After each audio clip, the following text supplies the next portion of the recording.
사사기 1장 16절로 우리 17절까지만 합독을 해보겠습니다.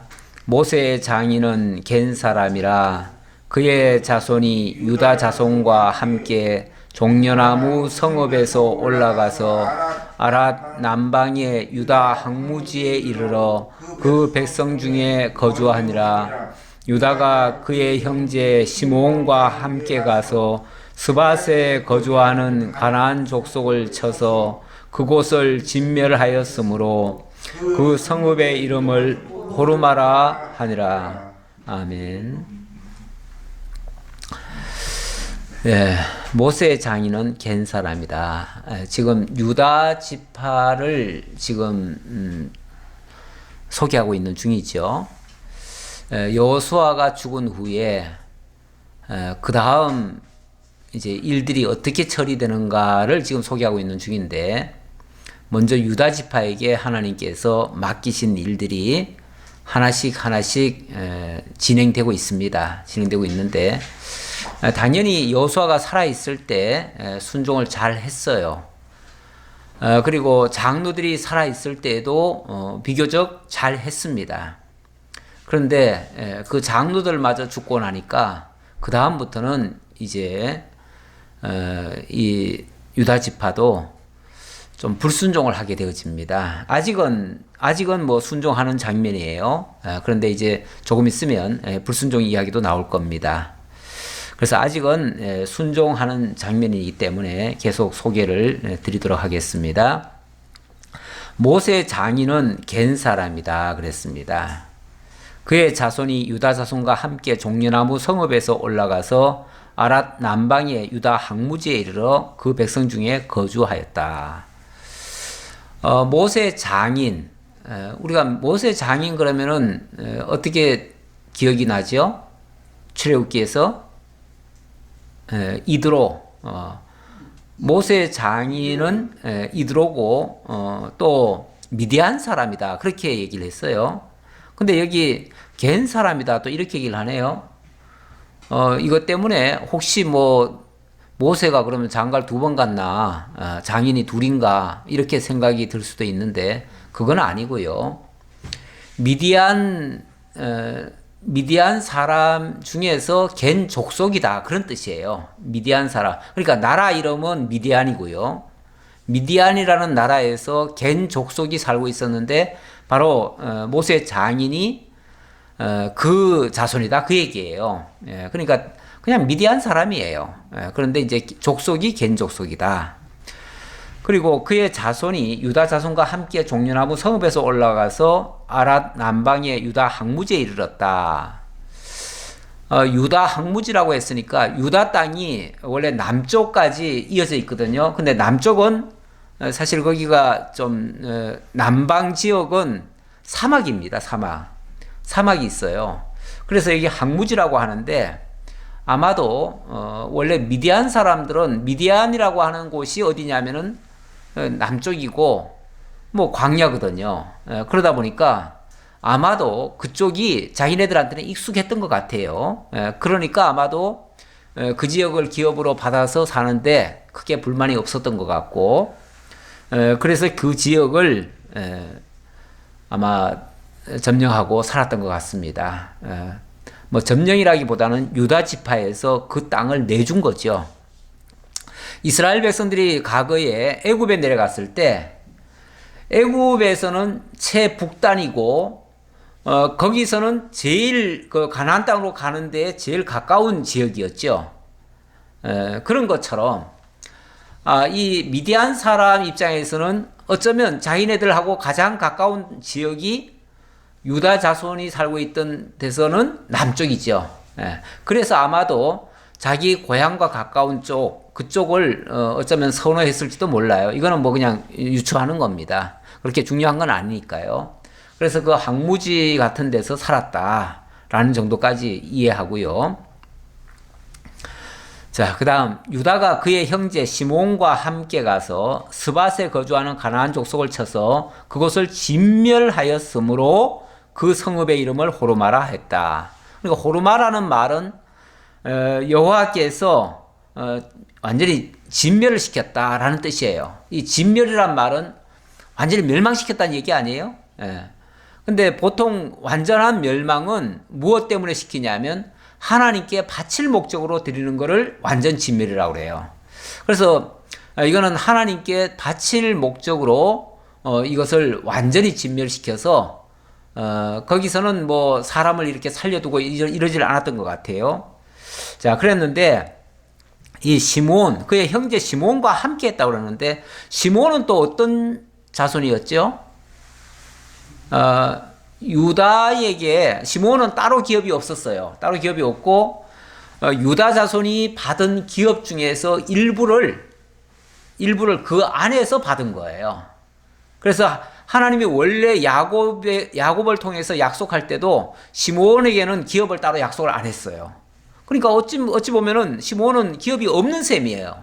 없는 셈인데 유다 지파가 좀 비교적 넓은 지역을 기업으로 받았고 그 중에서 일부를 떼어서 시므온에게 주었다. 그러니까 당연히 시므온 입장에서는 유다에게 협조할 의무가 있어요.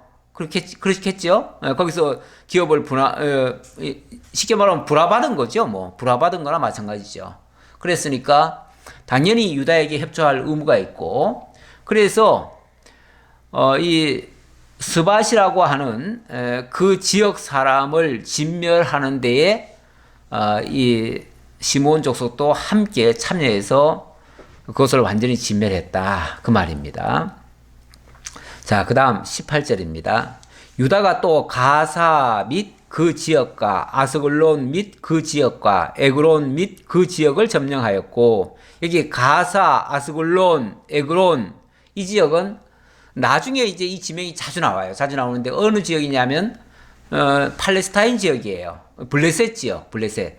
그러니까 블레셋 사람들이, 블레셋 족속들이죠. 블레셋 족속들이 살고 있던 해변가 쪽에 살았는데 그 지역을 유다가 점령을 했다 그럽니다.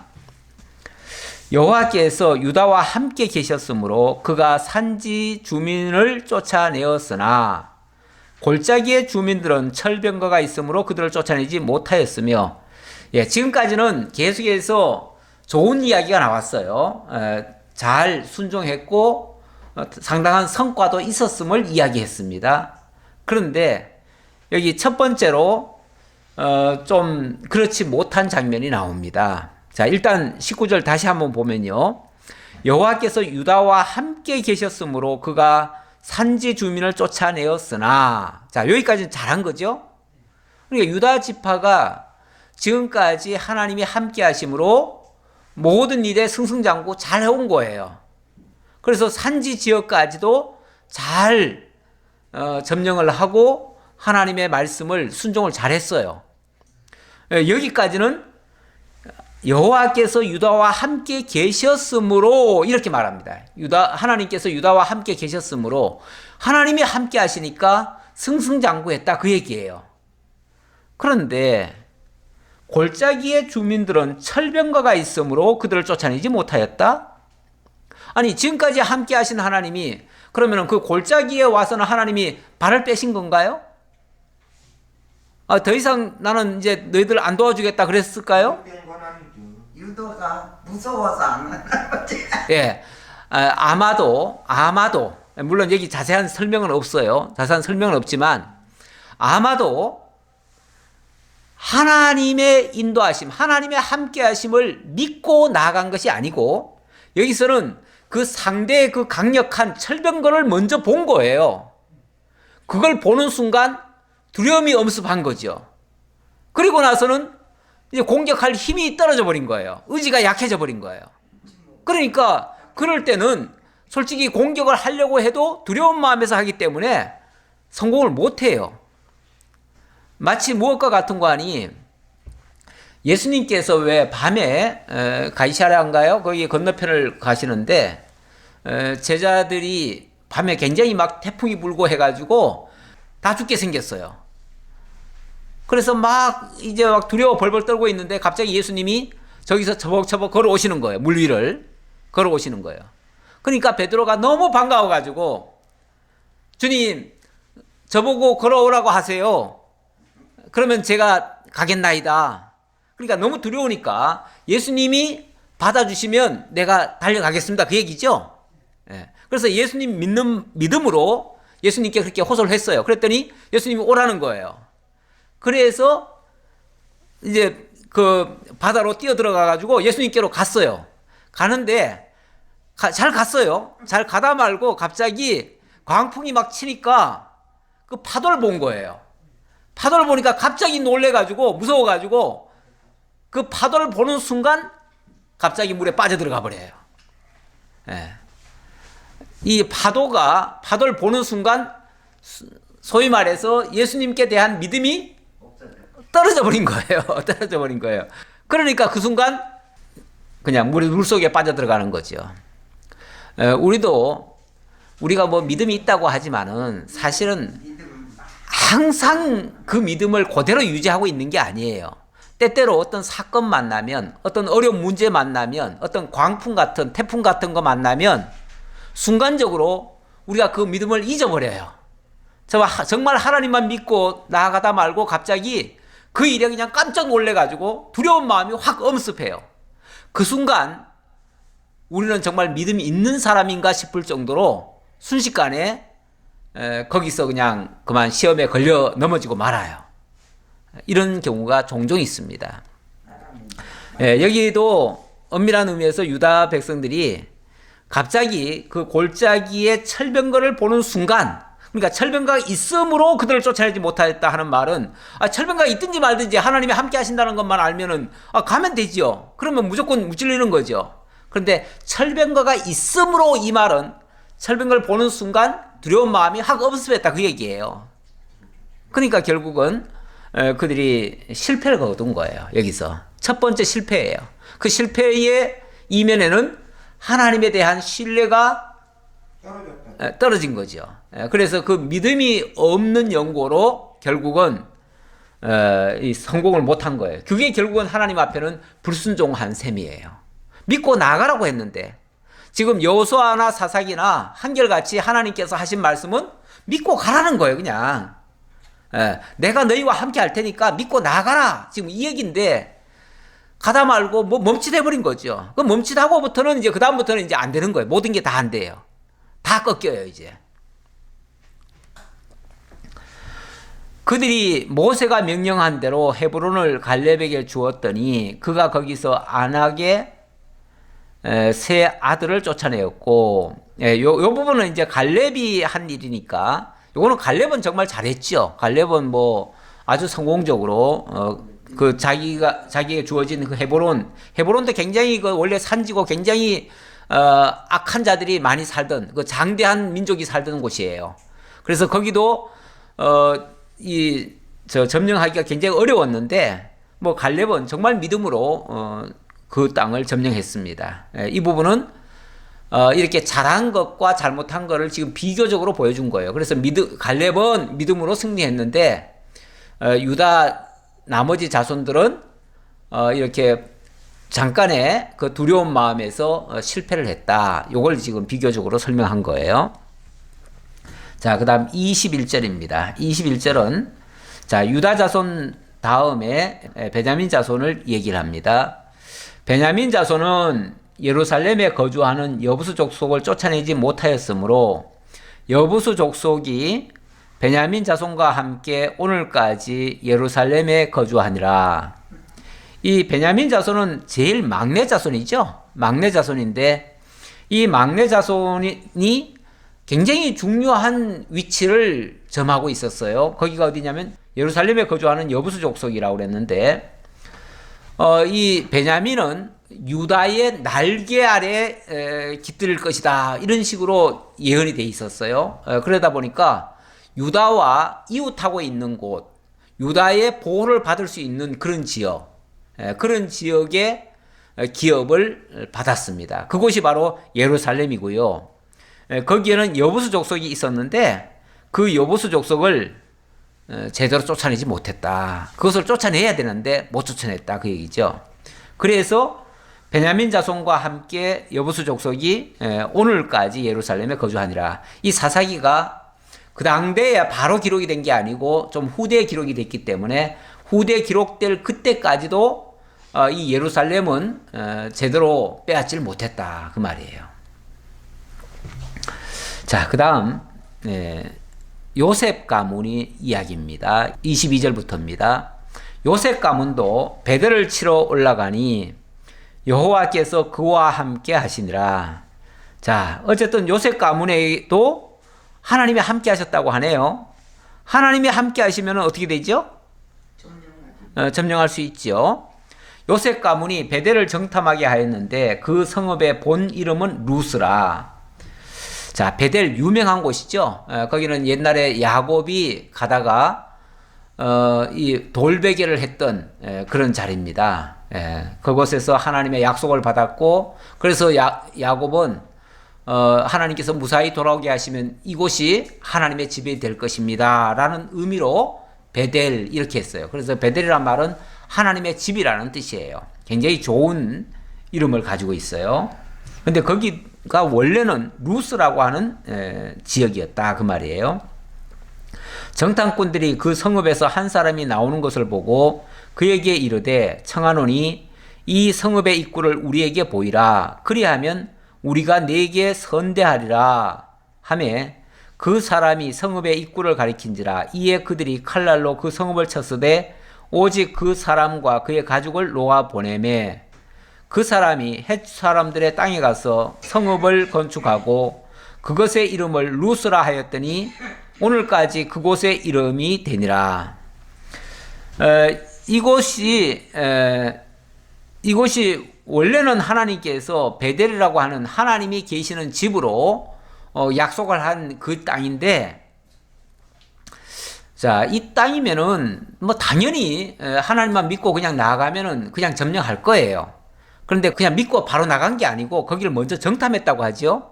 정탐한 다음에 거기서 한 사람이 나왔는데 그 한 사람한테 네가 만약에 여기에 대한 정보를 알려주면 그러면 너를 선대하겠다. 그래가지고 쉽게 말하면 협상을 했어요. 거기 한 사람한테 협상을 하고 그 사람의 어쨌든 도움을 받았어요. 받은 다음에는 어떻게 했죠? 그 사람한테 한 지역을 떼준 거예요. 지역을 떼주니까 그 사람이 가가지고 그곳에다가 자기 성읍을 지었어요. 성읍을 건축하고 그 이름을 루스라고 했대요. 그러면 결국은 온전한 정복입니까? 일부만 정복한 겁니까? 거의 다 정복한 거죠. 아니지. 일부. 예. 결국은 거기다가 본 사람들한테 일부를 떼어줘가지고 그들이 성읍을 짓고 살게 했으니까 점령한 거예요, 못한 거예요? 결국 못한 셈이에요. 점령을 했어야 되는데, 다 점령을 했어야 되는데, 그게 아니고, 협상을 하는 바람에 일부를 떼준 거예요. 떼줬으니까 결국은 일부만 점령하고 일부는 점령을 못했다는 얘기예요. 사람도 지리고 들어갔으면. 예. 근데 이 루스라고 하는 지역이요, 옛날에 어떤 곳이냐면, 그곳에는 원래 성을 짓지 말라고 한 곳이에요. 예. 말라고 한 곳인데, 그곳에다가 오히려 성을 짓게 만들었으니 그것은 결국은 불순종하는 꼴이에요. 유사한 사건이 처음에 여리고성을 점령할 때에 거기에 정탐꾼을 보내가지고 그 정탐꾼에서 그들을 살리고 뭐 이런 적이 있잖아요. 예. 그래서 혹시 이게 그런 것과 유사하지 않겠나 싶은데 그것과는 판이하게 달라요. 왜 다르냐면 그때는 그 성은 완전히 초토화시켰죠. 그리고 그 중에 한 사람, 기생 라합 가정만 살려냈죠. 그러니까 그거는 그쪽은 완전히 다 점령을 하고 한 사람을 살려냈을 뿐이에요. 그거는 한 사람을 개인적으로 구원을 했을 뿐이에요. 근데 이거는 협상을 해가지고 그렇게 선대한 사람에게 아예 그냥 성읍을 짓고 살도록 해버렸어요. 이거는 전혀 이렇게 협상하면 안 돼요, 원래. 이렇게 하면 돼요, 안 돼요? 안 돼요. 안 돼요. 사업은 예. 이렇게 치면은 기여한 거잖아. 그렇죠. 기여한 거죠. 그거는 완전히 하나님의 백성이 된 거잖아요. 그거는 온전한 진짜 구원이에요. 그러니까 성은 진멸하고 백성은 구원한 거예요. 이방인을 구원한 것처럼 구원한 거예요, 그거는. 근데 이거는 구원한 게 아니고요. 이거는 협상해가지고 그들에게 거기다 주제- 살 자리를 줘버린 거예요. 살게끔 만들어. 예. 그래서 이거는 결국은 자기들 소견대로 해버린 꼴이에요. 뭐 배우기는 옛날에 우리도 이런 적이 있지 않느냐 하고 해가지고 아마 그 방법을 쓴 것 같긴 한데 이건 절대 잘한 거라고 얘기할 수는 없어요. 그런 의미에서 이거는 불순종이다. 이렇게 말씀드릴 수밖에 없어요. 자, 그 다음 27절 므낫세입니다. 므낫세는 아까 요셉 가문 전체를 두고 한 말이었고요. 요셉 가문 중에서 므낫세 자손이 있는 거죠. 자, 므낫세가 베스안과 그에 딸린 마을들의 주민과 다낙과 그에 딸린 마을들의 주민과 돌과 그에 딸린 마을들의 주민과 이블루암과 그에 딸린 마을들의 주민과 무기또와 그에 딸린 마을들의 주민들을 쫓아내지 못하며 가나안 족속이 결심하고 그 땅에 거주하였더니 이거는 뭐 점령이 한 얘기를 한 줄로 알았더니 가만히 보니까 점령 못한 얘기가 더 많네요. 그러니까 므낫세가 사실은 땅을 많이 차지했거든요. 많이 줬어요. 왜냐하면 요셉 지파는 육적으로는 장자의 명분을 받은 거예요. 예, 영적으로야 유다 지파가 장자권을 받았지만 육적으로는 이 요셉 자손이 두 몫을 받았잖아요. 두 지파. 그래서 므낫세와 에브라임 두 지파 몫을 받게 됐고 그리고 땅도 많이 차지했는데 가만히 보니까 뭐 차지한 얘기보다 못 차지한 얘기를 더 많이 얘기하고 있네요. 예. 물론 뭐 전체적으로 보면은 뭐 차지한 것도 많겠죠. 여기는 물론 못 차지한 곳을 얘기한 것 뿐이죠. 예. 그러니까 전체적으로는 차지한 게 더 많다고 해도 어쨌든 이렇게 많은 부분을 차지하지 못했다. 그냥 성만 못 차지한 게 아니라 아예 거기에 주민들도 못 건드렸다. 그 말이에요. 못 건드렸다.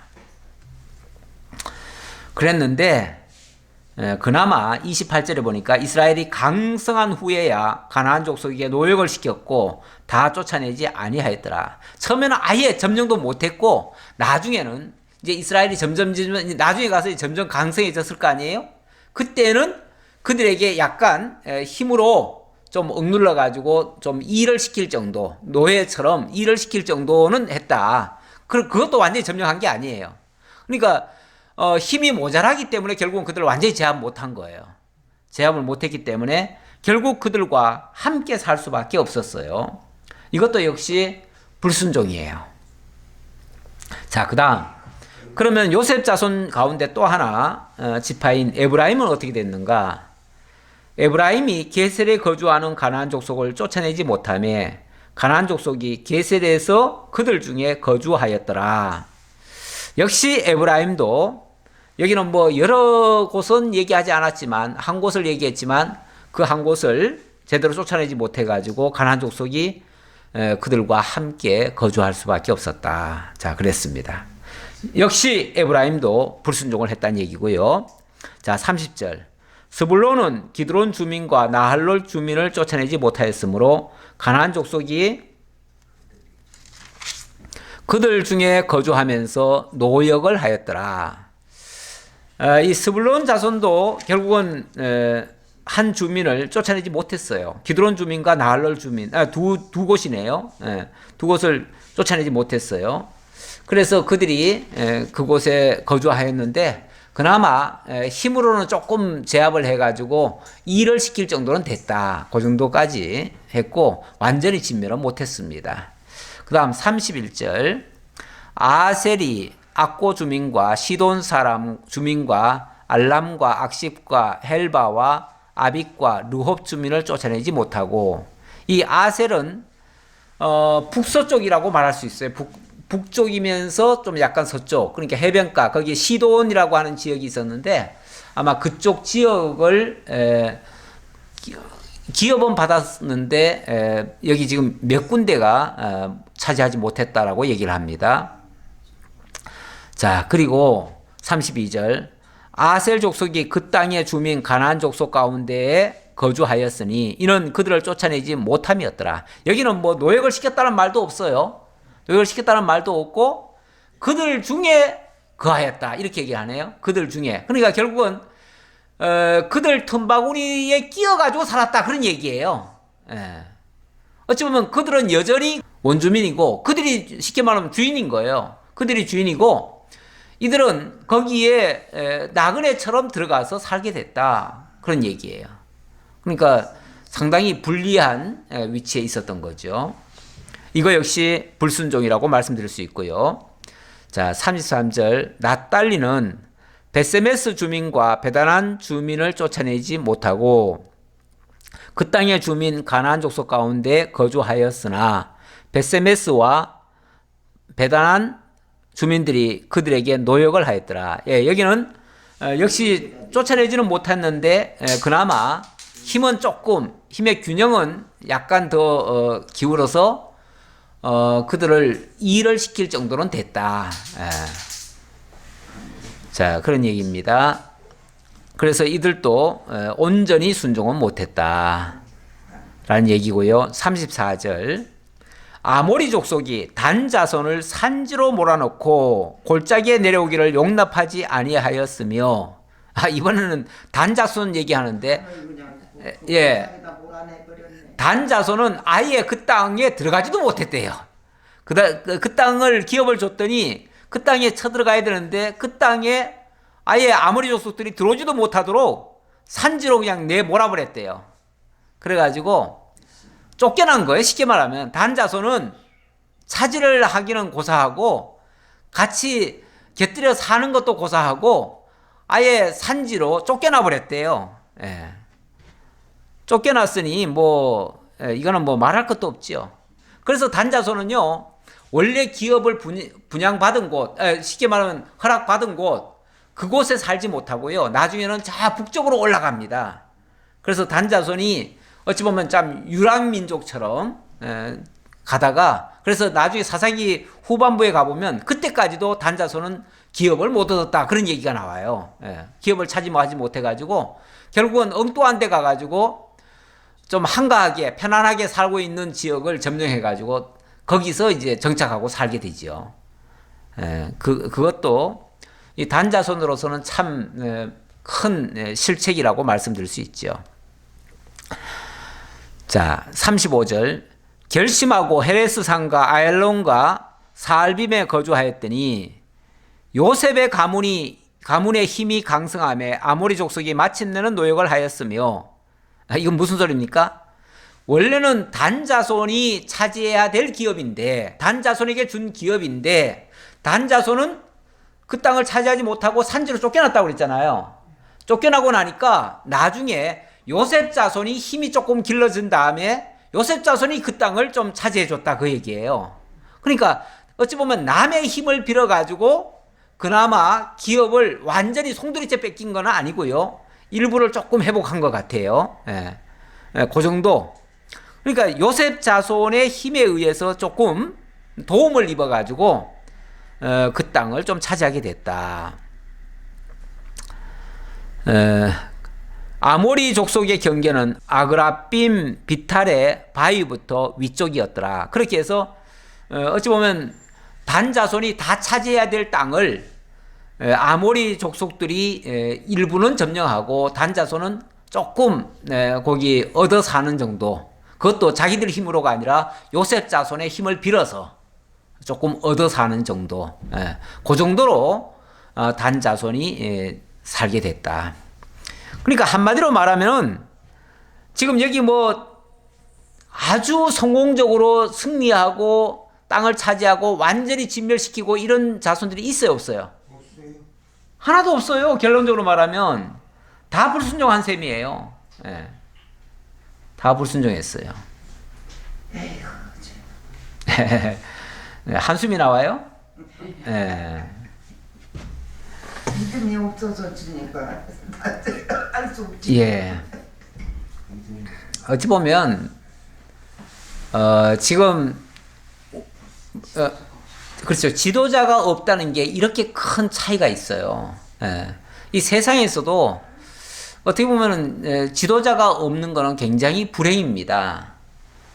정말 지혜로운 지도자가 있어야 되는데 지도자가 없으면 나라가 없으면 그래서 무정부 상태보다는 그래도 정부가 있는 게 낫고요. 예. 물론 뭐 질서 있는 정부가 훨씬 낫죠. 나은데 그래도 아예 정부가 없는 것보다는요 무정부가 낫고요. 예. 그 이제 차선책으로라도 그래서 나라가 있는 것이 그나마 낫습니다. 지난번에 제가 한번 주일 오전 때 구르드 족속들 얘기를 했는데 인구는 4천만이나 되고요. 땅덩어리는 우리보다도 몇 배나 더 커요. 그런 지역을 차지하고 있어도 나라를 못 세우니까요. 지금도 이 나라에서 집적, 저 나라에서 집적 한 4개 나라, 5개 나라에서 조롱만 당하고 있어요. 이용만 당하고 맨날 팽당하고 뭐 걸핏하면 전쟁에 소용돌이에 끼어가지고 이리저리 치기만 하고 이용만 당하고 쫓겨나고 정말 비참한 그런 신세가 됩니다. 그러니까 나라가 없다는 게 그렇게 안 좋아요. 거기서 자유하는 지도자 세워놓으면 안 되나? 물론 그래서 강력하게 한번 어떤 힘 있는 지도자를 하나 세워가지고 독립하겠다고 하면 그때부터 또 박살나요. 가만 안 둬요. 그런데 그래서 자기들 힘으로는 도저히 안 되고 그래서 외세의 힘을 빌리려고 한때는 제1차 대전 때는 영국한테 협조를 해줬어요. 영국이 이번 전쟁에 당신들이 협조를 해주면 나중에 독립시켜 주겠다. 이스라엘도 그렇게 약속을 했고 또 이 쿠르트족에게도 약속을 했어요. 해줬는데 영국이 이스라엘한테는 독립을 허용을 했고 쿠르트족은 허용을 안 했어요. 그러는 바람에 그때 이용만 당하고 팽당한 거죠. 팽당했는데 이번에는 또 미국한테 또 팽당했잖아요.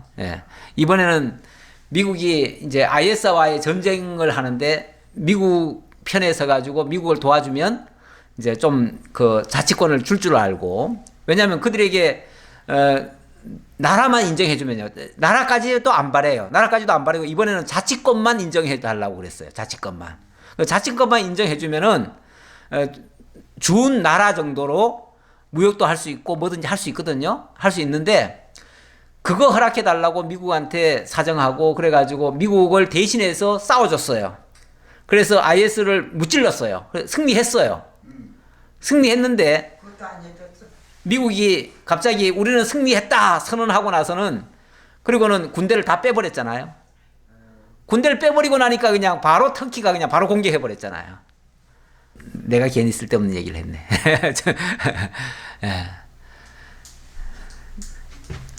자, 2장으로 갑니다. 2장은 불순종의 결과입니다. 3장 6절까지인데요.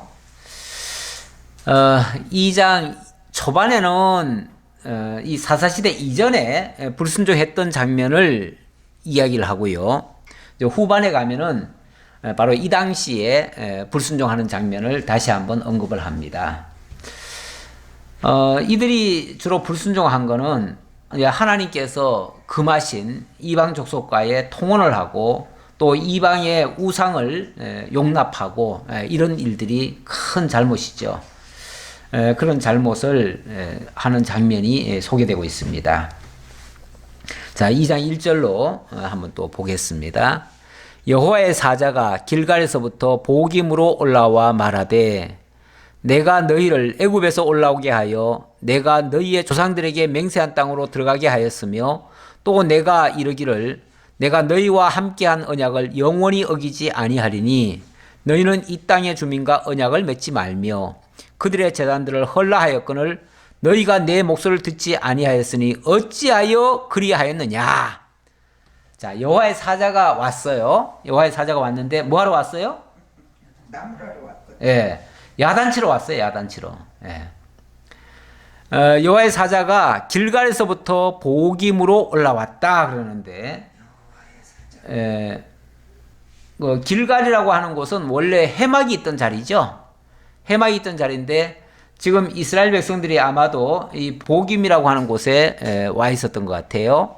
그러니까 그 길갈에 있던 여호와의 사자가 여기까지 왔다. 그래 그 얘기인데 뭐 하나님의 여호와의 사자가 뭐 어디 한 군데만 머물러 있겠어요. 다만 이제 상징적으로 그 성전을 그때는 성전은 아니고요. 해막이죠. 해막에서부터 이제 올라오셨다라는 것을 강조하려고 그 말을 하는 거죠.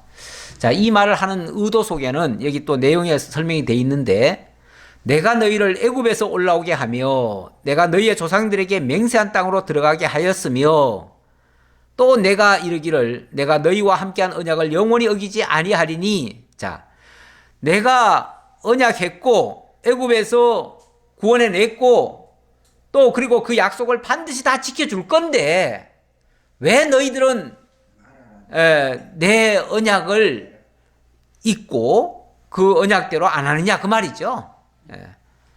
그걸 강조하려고 지금까지 해오신 거 그리고 언약한 거를 강조하는 말씀입니다. 그러면서 3절 그러므로 내가 또 말하기를 내가 그들을 너희 앞에서 쫓아내지 아니하리니 그들이 너희 옆구리에 가시가 될 것이며 그들의 신들이 너희에게 올무가 되리라 하였노라. 이것도 하였노라 했으니까 이것도 과거에 하나님이 그렇게 말씀하셨었다 그 얘기죠. 너희가 만약에 내 언약을 지키지 않는다면 그리고 너희들 마음대로 한다면 하나님께서 이렇게 할 것이다 라고 하지 않았느냐 그 말이죠. 예. 그 얘기인데 바로 쉽게 말하면 너희들이 하나님의 말씀을 기억하지 않는다면 하나님께서는 절대로 너희들 앞에서 그 이방 족속들을 안 쫓아낼 거다 그 얘기예요. 안 쫓아낼 거다. 그러니까 어찌 보면 아까 그 여러 가지 불순종이 나왔고 불순종에서 하나님이 그들을 다 안 쫓아냈잖아요. 안 쫓아낸 이유가 너희가 이렇게 언약을 어겼기 때문에 하나님이 안 쫓아낸 거다 그 얘기예요. 그걸 설명하는 거예요. 예. 왜 이렇게 안 쫓아내실까? 우리는 흔히 그렇게 생각해요.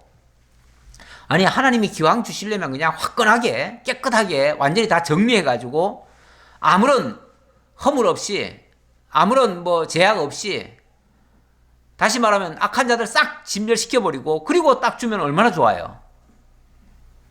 좋을 것 같죠? 그럼 다시는 죄도 안 지을 것 같고요. 다 순종 잘할 것 같죠?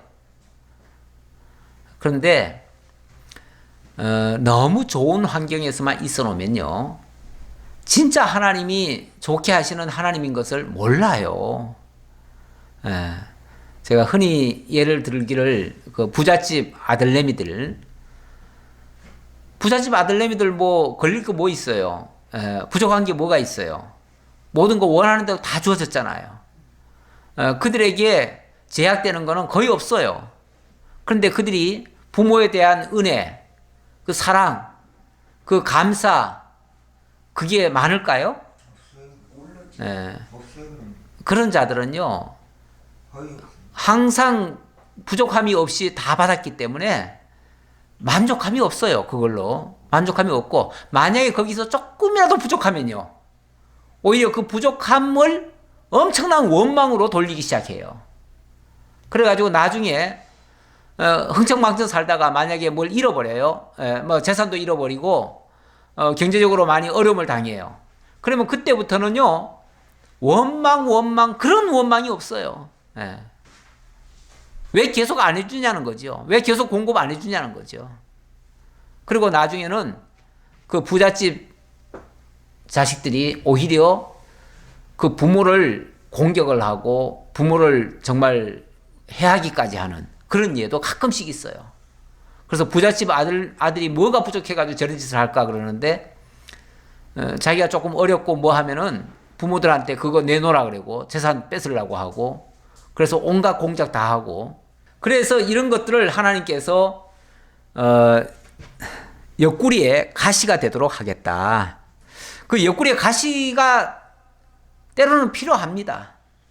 이게 없으면은요 자고하고 어려운 일이 없으면은요 자기가 하는 대로 다 되는 줄 알고 자만하고 교만하고 방종하고 이렇게 갈 수가 있어요. 근데 옆구리에 가시가 있어 놓으면요 만약에 조금 잘못하면 쿡 찔러요. 아이쿠 그러죠. 아이쿠 하면서 왜 이렇게 누가 찌르지? 하고 보면은 내가 잘못한 게 보이는 거예요. 자기 실수가 보이는 거예요. 그럴 때 고칠 수가 있어요. 그러니까 옆구리의 가시가 자기를 깨어있게 만드는 거죠. 예. 방종으로 치닫지 않게, 교만하지 않게, 자만하지 않도록 이렇게 만드는 것이 어찌 보면 옆구리의 가시 같은 거예요. 우리 하나님께서 그래서 불순종하는 자들에게 이 옆구리에 가시를 두어가지고 깨어있도록 만드니까 결과적으로 말하면 이것도 필요한 거예요. 이것도 나쁜 게 아니에요. 좋은 거예요. 그래서 왜 나한테 이렇게 어려운 일이 자꾸 와요? 그렇게 불만하는 사람들이 있는데 그거 아니면 너는 벌써 망했어. 이럴 수도 있어요. 그것 때문에 정신 차리는 줄 알아. 그렇게 생각하셔야 돼요. 우리에게도 그런 게 없다면 우리도 방종하고 망하는 길로 갈 수밖에 없어요. 계속 잘 돼 보세요. 그게 옳은 줄로 알고 계속 그게 그 길로만 가죠. 여호와의 사자가 이스라엘 모든 자손에게 이 말씀을 이르매 백성이 소리를 높여 운지라. 그러니까 너희들이 이와 같이 지금 잘못하고 있고 그래서 하나님이 너희들을 완전히 이렇게 다 성공하지 못하게 하는 거야. 성공이 꼭 좋은 것만은 아니에요. 때로는 약간의 실패가요 좀 필요합니다. 우리가 성공을 하려면 끝에서 성공을 해야지 마지막에 성공을 해야지 초반에 성공을 너무 자주 하다 보면요 나중에 가보면 그 성공 때문에 끝이 안 좋을 수도 있어요. 그래서 너무 처음부터 성공을 목적으로 하고 성공 일변도로 나아가는 것도 별로 바람직하지 않아요. 그래서 여호와의 사자가 이런 걸 일깨워 주니까 그나마 우리가 좀 잘못했구나, 우리가 좀 믿음을 안 썼구나, 이런 이제 감정에서 소리 높여 울었다 그랬습니다. 좀 회개했다 그런 얘기죠. 그러므로 그곳을 이름하여 보김이라 하고 그들이 거기서 여호와께 제사를 드렸더라. 그래서 그곳을 보김이라고 이름을 지었대요. 그러니까 처음부터 그것이 보김이라는 이름이었는지는 잘 모르겠는데 어쨌든 나중에 그곳은 바로 우는 장소다. 지금으로 말하면 회개하는 장소다 그 말이죠. 그런 지역을 하나 기념으로 만들어 놓으면 나중에 조금 좀 자만에 빠질 때가 있잖아요. 뭔가 좀 성공하고 잘 될 때, 그럴 때 이곳을 한번 기억하고 그럴 때는 일부러 거길 가서 그 현장 체험도 한번 할 필요가 있어요. 가끔 요즘도 학생들이나 근데 왜 그걸 학생들한테만 자꾸 시키는지 모르겠어. 가끔 왜 옛날에 뭐 일제시대 때 어려움을 겪었던 그런 장소들 있잖아요. 그런 것들을 한 번씩 이렇게 탐사하라고 하고 거기 가서 체험도 하고 또 때로는 아주 굉장히 혹독한 훈련도 받으라고 그래요. 그런 데 가서 훈련 받으라고 그러는데 아이들에게 이제 과거의 그런 어떤 역사를 알게 하고 경험하게 하려고 하는 일종의 교육 장소예요. 교육 장소인데 그게 사실은 아이들한테만 가르칠 게 아니고 아이들한테만 잘하라고 하면 되겠어요. 어른들부터 가끔씩 그런 곳을 가가지고 한번 체험을 해봐야죠. 최소한 이런 경우가 있었다라는 것은 알아야 정신을 다시 한번 차리는 거죠.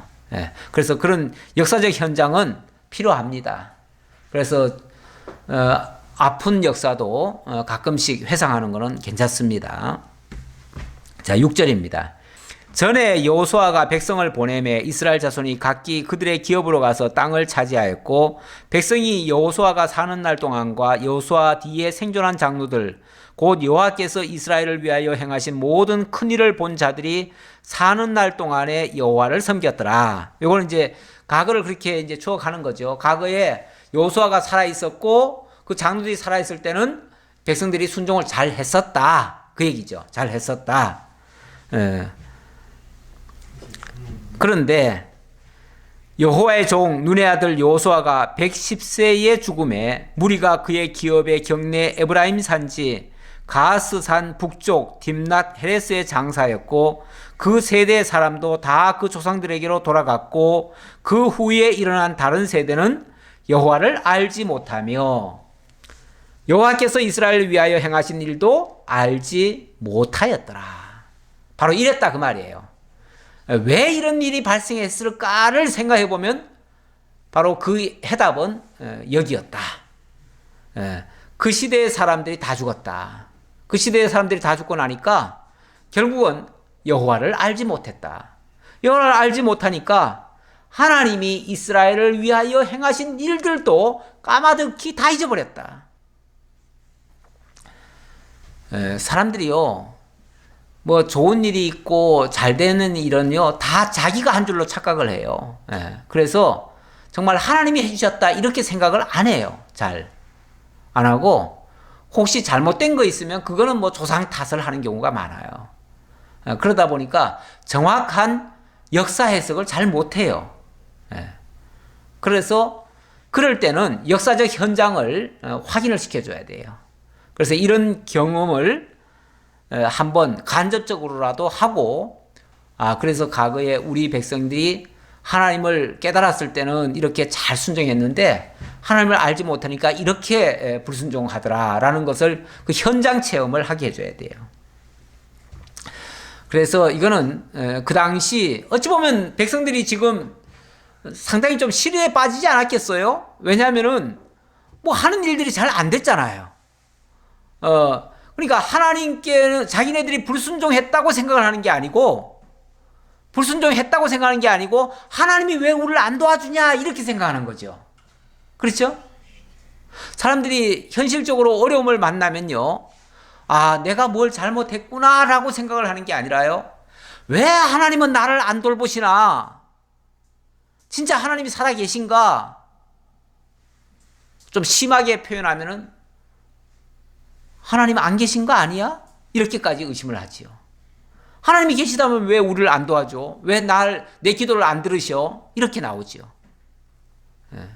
그렇게 나오는 것은 그가 얼마만큼이나 지금 하나님을 잊어버리고 자기 마음대로 해석하고 자기 마음대로 생각하는 그야말로 불순종의 사람인 것을 시인하는 모습이에요. 자, 오늘 여기까지 합시다. 이스라엘 위하여 행하신 일도 알지 못하였더라까지. 우리가 하나님의 말씀을 가까이 하지 않으면 결국 하나님이 잊어버리고요, 하나님이 행하신 일들도 잊어버려요. 그러면은 결국 자기를 위하고 자기 망령된 행실을 할 수밖에 없고요, 그러면 결국은 실패의 삶을 살 수밖에 없다. 그런데 또 역설적으로 말하면 그 실패의 삶이 옆구리에 가시 같은 것을 만들어 가지고 나로 하여금 일깨우는 역할도 할 수 있다. 그럴 때에 아까 여호와의 사자가 와가지고 그들의 그 잘못된 것을 일깨워 주니까 거기서 울었다 그러잖아요. 울었어요. 그래서 회개하는 역사가 있었다 그럽니다. 우리는 수시로 우리의 잘못된 것을 발견을 해야 돼요.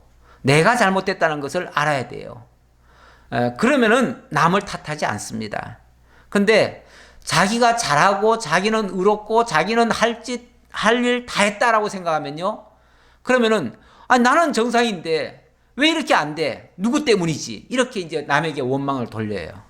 그러니까 우리가 항상 하나님 중심, 말씀 중심에서 벗어나면 우리는 망령된 행실을 할 수밖에 없다는 거 명심하고 늘 말씀에 가까이 해야 되겠습니다. 아버지 하나님 감사합니다. 우리에게 하나님께서 귀중한 시간 허락하시고 이렇게 말씀을 차근차근 배우면서 하나님을 떠나지 아니하고 하나님의 인도하심을 받도록 해주셔서 너무나 감사합니다. 그러나 잠깐이라도 우리가 하나님을 잊어버리면 우리는 또한 망령된 행실을 할 수밖에 없습니다. 그리고 어리석은 행동을 또 할 수밖에 없고 그 때문에 또 가시에 찔리듯이 또 아픔을 겪을 수밖에 없습니다. 그럴 때마다 먼저 하나님을 기억하고 하나님의 인도하심을 바라고 정말 하나님께로부터 위로부터 주시는 지혜를 구할 줄 아는 참으로 선한 하나님의 자녀들 다 될 수 있도록 인도해 주옵소서. 모든 것 감사드렸고 예수님의 이름으로 기도하옵나이다. 아멘.